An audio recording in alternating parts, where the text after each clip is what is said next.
Eylem hakkında şöyle söyleyeyim. Biz bu eylemi 1993 senesinden beri yapıyoruz. İlk başladığımızda 34 kayıktık. Şu anda kayıtlı olan kayıklarla 2550 tekne, gönüllü katılımcılarımız da var. Tam katılımcı sayısını bilmiyorum. Ama benim elimdeki kayıtlı tekne sayısı 2550. Eylem sırasında tanker yaşı ve karşılıklı bir tepki gösterisi oldu. Balıkçılar tepki gösterdiler. Bizim eylemimiz esnasında genelde liman başkanlığı ve gerekli mülki kurumlar boğaz geçişini engellerler. Bu sene herhalde bir anlaşmazlık oldu. Benim 6 metre kayıklı balıkçılarım da korktu, biraz panik yaşadılar. Allah'tan söndüren geldi, deniz polisi geldi, sahil güvenlik geldi.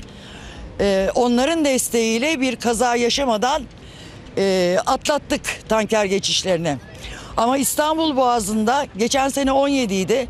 Bu sene her 15 dakikada bir tehlikeli madde taşıyan bir gemi geçiyor. Bunun içinde LNG var, LPG var, amonyak var, petrol var. İstanbul Boğazı'nda transit geçişlerde hamule bildirimi olmadığı için ne taşıdığını bilmediğimiz gemiler var içlerinde. Biz bilinçli vatandaşlar olarak Karadeniz ve Türk boğazlarında meydana gelebilecek bir kazadan etkileneceğini hisseden tüm kişi, kurum ve kuruluşları bir araya getirip bütün tüzel kişiliklerin üstünde bir gönüllü platform oluşturduk. Türk Boğazları Gönüllüleri diye. İşte bugün bu eylemi meydana getiren de Türk Boğazları Gönüllüleri. Sizin buradaki amacınız yani hem boğazdaki tehlikeleri önlemek hem de geçişler, kazalar, aynı zamanda yabancı maddelerin yani tehlikeli madde geçişini istemiyoruz. Şimdi bu birazcık ütopya olarak görülebilir.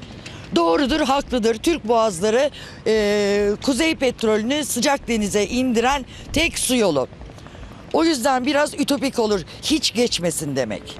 Bizim istediğimiz 10 yaşından küçük tekneler geçsin. Hazneli tekneler geçsin. Çift cidarlı tekneler geçsin. 150 metrenin üstünde tekne geçmesin. Teknedeki ekip en azından bir dili ortak konuşan ekip olsun.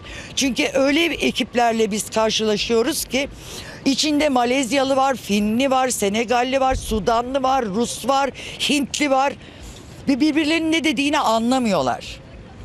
Bizim istediğimiz Montreux'de bizim hakkımız olduğu gibi güvenli geçiş. Sadece ve sadece onu istiyoruz. Peki, teşekkür ediyorum. Ben teşekkür ediyorum.